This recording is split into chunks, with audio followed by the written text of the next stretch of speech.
I'm not gay no more. I am delivered. I don't like men no more. I said I like women. Women. I said women. I'm not gay.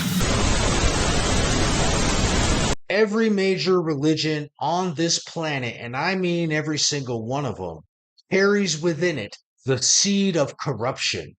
And let's be honest, you don't have to look hard to see it, but most people turn a blind eye. Take Kenneth Copeland, for example, a perfect specimen of the modern religious huckster.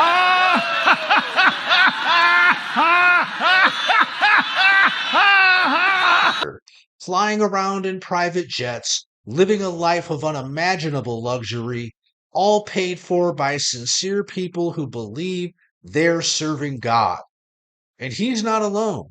Oh no, there's Joel Osteen, Creflo Dollar, Benny Hinn, Paula White Cain, the same cast of characters playing the same game, the business of religion. Then you have the Church of Latter-day Saints, the Mormons. In 2019, a whistleblower came forward and exposed what many of us suspected all along, that this church had quietly hoarded over $100 billion in secret investments, all while demanding tithes from the faithful. If a destitute family is faced with the decision of paying their tithing or eating, they should pay their tithing. And then there are the Jehovah's Witnesses,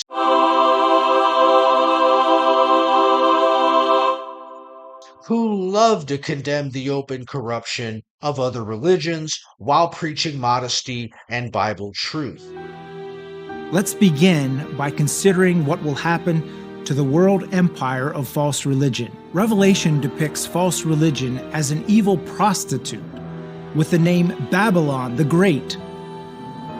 For millenniums, she has ridiculed, persecuted, and killed God's people. Shamelessly, she has exploited and deceived people with lies. Shamelessly, she has exploited and deceived people with lies. Most of their members live simple, humble lives, and even their leadership, the governing body, cultivates an image of modesty and humility.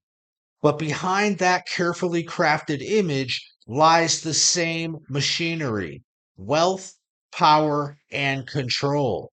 In this presentation, I'm going to show you why the Jehovah's Witnesses are no better than Kenneth Copeland, Creflo Dollar, the Mormons, or any other corporate religion masquerading as a holy institution. In fact, in certain ways, the Jehovah's Witnesses might even be worse because they go to great lengths to hide who and what they really are, while all those other shameful grifters at least wear it on their sleeves.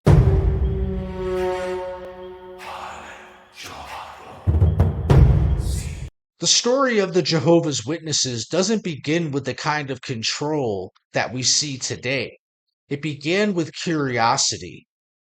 Back in the late 1870s, a man named Charles Taze Russell founded what was then called the Bible Student Movement. It was loose, independent, a fellowship of people trying to understand Scripture for themselves. No hierarchy, no central authority, just study, discussion, and faith. Russell, for all of his faults, was seen as a teacher, not a ruler. People respected his ideas. They did not worship his office. But everything changed after his death in 1916. That's when a man named Joseph Franklin Rutherford, a lawyer by trade, not a theologian, seized control of the Watchtower Society. And from that point forward, the organization was never the same. Rutherford was a man intoxicated by power, suspicious of anyone who challenged him. He dismantled the open structure Russell had built and turned it into something entirely different, a system of surveillance and submission.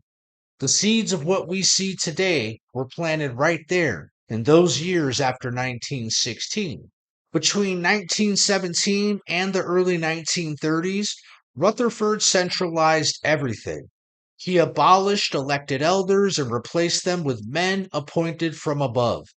He gave the movement a new name, Jehovah's Witnesses, and declared that only the central leadership spoke for God Himself. We have great love for Brother Charles T. Russell, and we gladly acknowledge that the Lord used him and greatly blessed his work. Yet we cannot consent to be called by the name Russellites. The Watchtower Bible and Tract Society and the International Bible Students Association are merely names of corporations. We are servants of Jehovah God, commissioned to do a work in His name.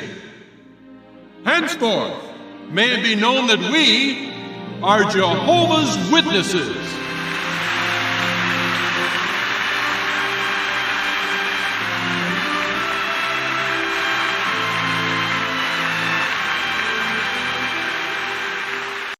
Obedience to the organization, he said, was obedience to Jehovah. And by the mid-1930s, it was over. The congregations lost all autonomy. Their property, their voice, their freedom was all absorbed by the society. What began as a grassroots Bible study became a corporate theocracy, legally untouchable, doctrinally absolute, and organizationally airtight. The governing body we see today is nothing more than Rutherford's system refined, a permanent council of men who answer to no one, who appoint themselves and rule for life. And that's why the Jehovah's Witnesses of today operate like a corporation, a business wrapped in a religious facade. Behind the scriptures and smiles lies a global network of nonprofit entities, over 100 branch offices worldwide, all tied back to the Watchtower Bible and Tract Society of Pennsylvania, managing donations, volunteer labor, or let's face it, free labor, publishing, and real estate under the safety net of tax exemption. And make no mistake about it, property is the beating heart of the Jehovah's Witnesses machine. The organization owns thousands of kingdom halls, branch facilities, and prime real estate across the planet. The money and labor come from local believers, but the ownership always rests at the top. When they close or merge congregations, whenever they sell property, when they reorganize, it's always framed as orderly arrangement. But what it really does is concentrate wealth and power upward. So, beneath the humble surface, the modest kingdom halls, the beautiful literature, the smiles knocking at the door, lies a powerful, legally insulated empire, a corporation with a religious coat of paint. And they always make sure that they have the name of God right on the front door for you. Don't you think that it's even amazing that Jehovah assigns humans to do the work for Him? And He calls us, in 1 Corinthians 3 verse 9, He calls us fellow workers. What a beautiful expression. Jehovah's Witnesses members are encouraged to dedicate their entire lives to full-time religious service, preaching, teaching, translating, or volunteering in construction projects. And almost all labor is unpaid. The members live modestly on room and board with small allowances for food and transportation. For decades, higher education was discouraged as spiritually dangerous, a snare set by Satan himself to weaken the faith and devotion of fellow Jehovah's Witnesses. Often also, a lot of exposure to ungodly conduct in the case of ones who pursue higher education in Satan's world. But by promoting obedience to the organization above personal ambition, the leadership ensures a steady supply of low-cost, deeply committed labor to fuel their global projects. And he's been wanting a cow for 3 years. We just got him one probably about 2 weeks ago. And the first thing that he said when he heard that Dad was asked to leave next month to go was that he'd be willing to sell his cow. for Dad's plane ticket. So, we're very excited about any opportunity like this to serve Jehovah in this way, because we feel like that this building will stand into the new system, and it's a chance to have a part in something that is so special. And so we're pumped. I mean, we're ready for it. We have a cow for sale. The doctrine of whole soul devotion gives this free labor the appearance of spiritual sacrifice. One brother made the comment that his daughter had just died a few weeks before we interviewed him. And he says, I just want to go to Warwick so I can poke Satan in the eye.